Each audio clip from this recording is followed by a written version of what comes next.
A resistência não violenta como instrumento de transformação social. Um paralelo entre Gandhi e Martin Luther King, em contextos marcados pela opressão política e pela negação de direitos fundamentais. A violência costuma ser vista como resposta inevitável ao autoritarismo. Entretanto, a história do século XX demonstra que a transformação social também pode emergir de estratégias pacíficas de resistência.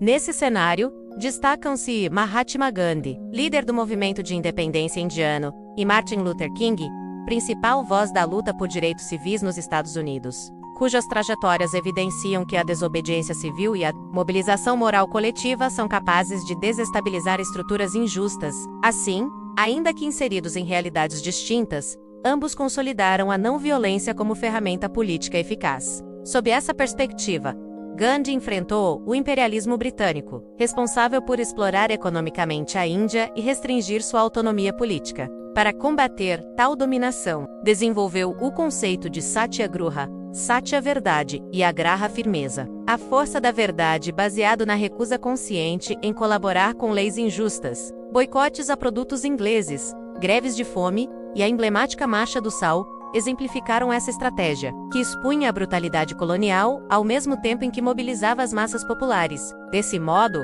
ao transformar o sofrimento em instrumento de denúncia ética, o líder indiano enfraqueceu a legitimidade do Império Britânico e contribuiu decisivamente para a independência do país. Em 1947, de maneira análoga, Martin Luther King Jr. adaptou os princípios gandhianos ao contexto norte-americano, no qual a população negra permanecia submetida à segregação racial institucionalizada pelas leis Jim Crow. Amparado pelos valores cristãos de fraternidade e justiça social, o pastor organizou marchas, boicotes e protestos pacíficos, como o boicote aos ônibus de Montgomery e a Marcha sobre Washington, que pressionaram o Estado a rever sua legislação discriminatória. Consequentemente, foram aprovadas medidas como a Lei dos Direitos Civis 1964 e a Lei do Direito ao Voto 1965, evidenciando que a resistência não violenta poderia reformar estruturas democráticas sem reproduzir a lógica do ódio. Portanto,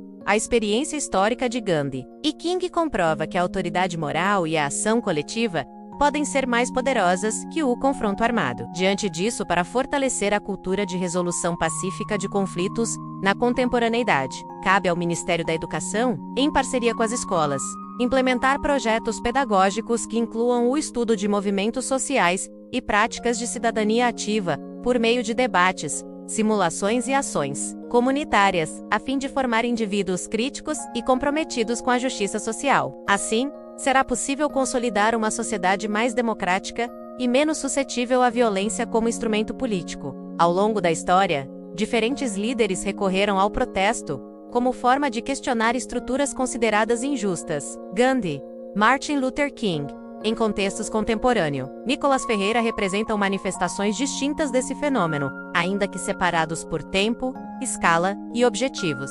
Todos utilizam a mobilização popular como instrumento político. Gandhi enfrentou o colonialismo britânico que restringia a soberania indiana. Seu propósito central era a independência nacional e a autodeterminação do povo. Para isso, adotou a resistência não violenta e a desobediência civil em massa. Martin Luther King, por sua vez, lutou contra a segregação racial nos Estados Unidos. Seu objetivo consistia em garantir igualdade jurídica e direitos civis à população negra. Marchas, boicotes e discursos pacíficos pressionaram o Estado a reformar leis discriminatórias. Ambos, portanto, buscavam ampliar direitos e corrigir injustiças estruturais evidentes. Já Nicolas Ferreira atua em um cenário democrático, porém, algumas instituições usurpando a legalidade de outras. Sua mobilização ocorre sobretudo no campo ideológico e cultural, por meio de discursos e redes sociais.